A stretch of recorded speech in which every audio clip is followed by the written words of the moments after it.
Donc, maintenant, on va entrer dans le livre, non, la dernière entité créée parmi toutes les entités du grand ordre des choses, dans le chapitre 1, verset 10 à 14, il est dit ici, ainsi, virgule, la peau du corps physique de cet être finit par donner lors de sa formation à partir du limon de la terre, on parle de moto ici, l'aspect de la couleur de l'obscurité noire manifestée de l'union de l'ombre réfléchie des entités spirituelles d'au-delà du grand voile non visible. Cet être est connu sous le nom de Moto. Moto fut le tout premier homme noir. Il y a point ici. Moto devint ainsi le tout premier homme de toute la création dans le plan visible et physique. Et dès lors, Moto fut l'âme universelle, une âme vivante universelle. Dans le verset 14, il est dit, lors de sa création, la manifestation de la volonté de Loba le créa Enda, c'est-à-dire circoncis, tout comme les entités du grand ordre des choses. Ça veut dire quoi? Les esprits, donc, eux, ils vont appeler Malaïka, ils vont appeler anges dans les religions du Trévelé.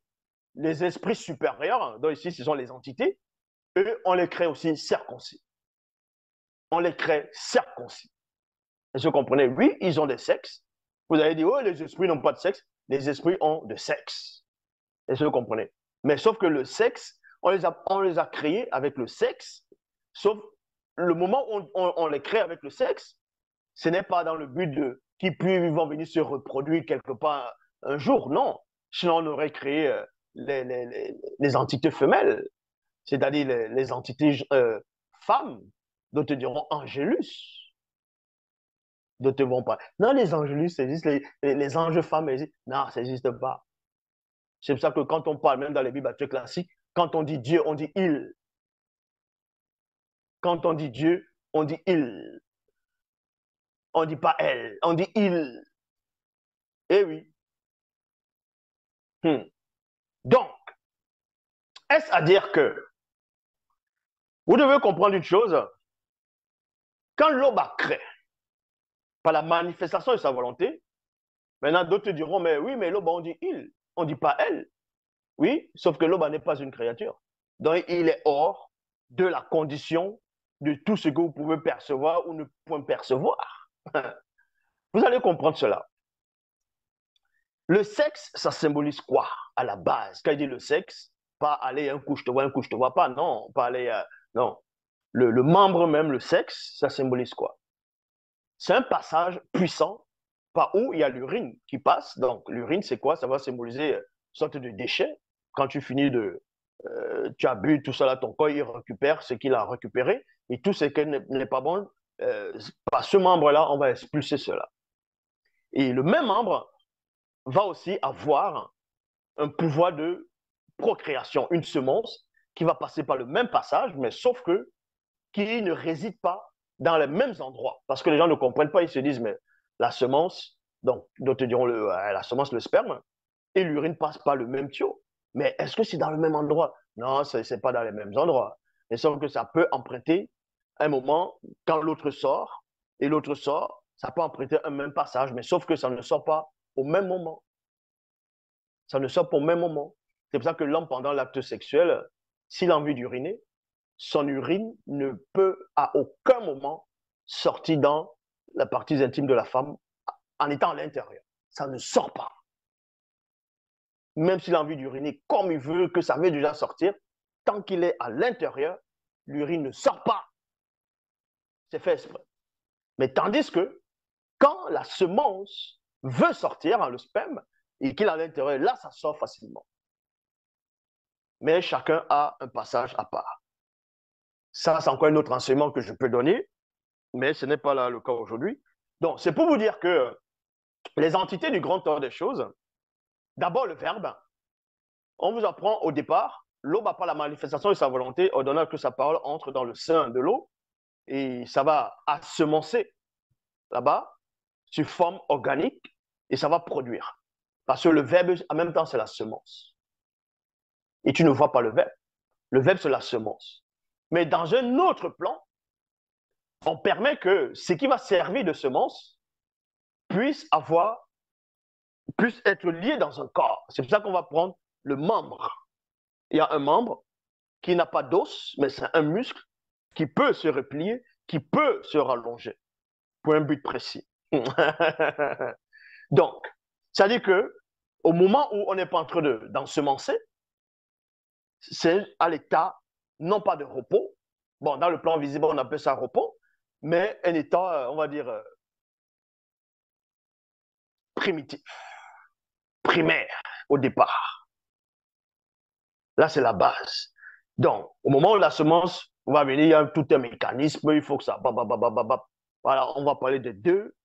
Pourquoi deux, pourquoi pas trois, pourquoi pas un, pourquoi deux, ça aussi, c'est dans le livre mystérieux. La signification.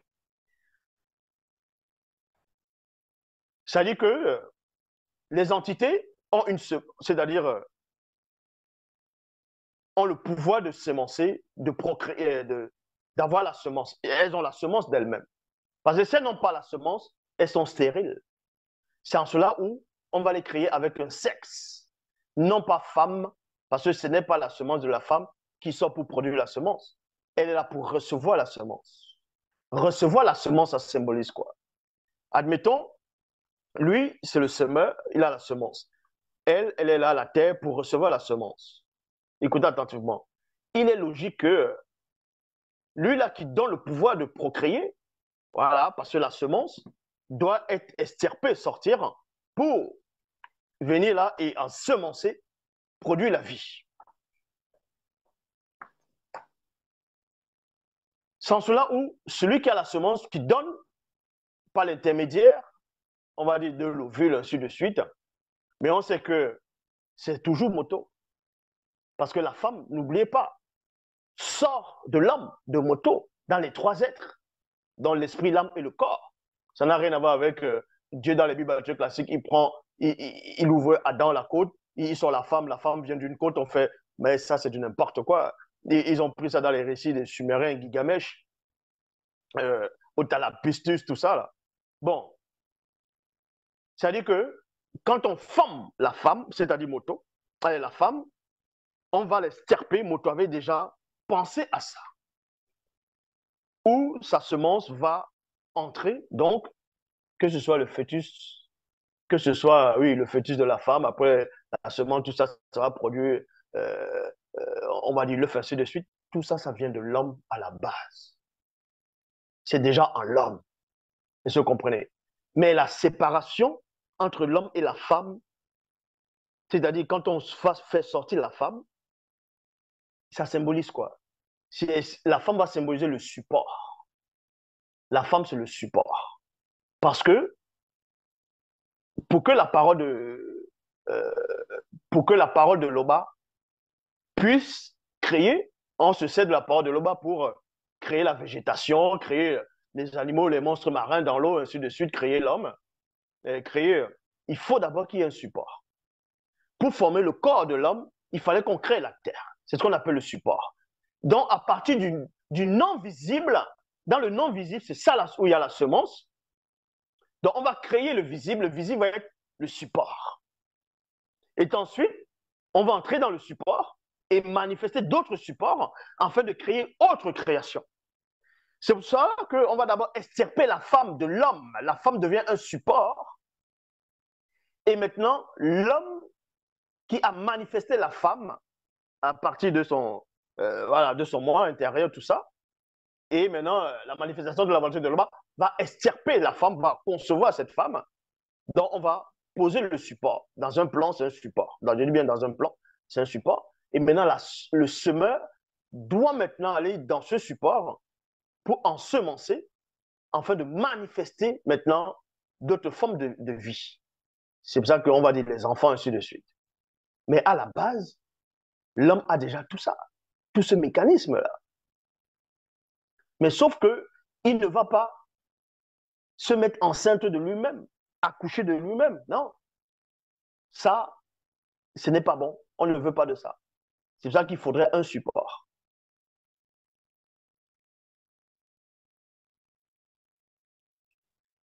Donc, vous dit ici, lors de la création, la manifestation de la volonté de l'Oba créa le créa en Adam circoncis, tout comme les entités du grand ordre des choses. Maintenant, les entités du grand ordre des choses, comme je dis, ont aussi des sexes. Hmm?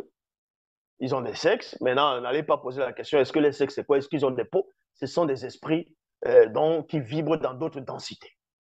Ils ont ce qu'on appelle le sexe, mais tu ne peux pas voir les sexes. Voilà. Et le but d'un esprit ou d'un ange d'avoir un sexe, c'est quoi? S'il ne doit pas se reproduire. Avec, admettons, une angélus, dont vous dites que oh, ça peut exister, non. Le but, ça serait quoi? Mais c'est pour montrer que l'Oba ne crée pas ce qui est stérile. Puisque l'Oba, par la manifestation de sa volonté, va créer les entités. Et quand il crée les entités doivent avoir une semence, doivent avoir le pouvoir de procréer, de la procréation. Parce qu'il ne crée pas quelque chose qui est stérile directement. Est-ce que vous comprenez le mystère? Non seulement il va créer quelque chose qui n'est pas stérile, mais qui a aussi le pouvoir semenciel en lui-même. Et c'est ce qui s'est passé quand il a créé la faune et la flore, la végétation, les arbres, les plantes. On dit quoi? Que ces plantes puissent avoir le pouvoir de se reproduire en elles-mêmes aussi, c'est-à-dire avoir le pouvoir de la procréation. La semence pour se reproduire, la faculté d'avoir cette semence. C'est pour cela qu'on dit les anges sont des hommes. Parce que si c'était des femmes, ce qu'on les, ça veut dire qu'on les a créés stériles. Alors que l'homme a ce mécanisme d'avoir l'homme et la femme en lui-même. Et c'est là où il y a un groupe, et Bamololma Bungulane du troisième ordre, eux là, ils n'ont pas voulu se soumettre à ça. Un jour comme ça, ils sont descendus sur la terre, ils ont eu des rapports sexuels avec les animaux, avec les mammifères. Ça a donné naissance à les Djejes, qu'on va appeler les démons.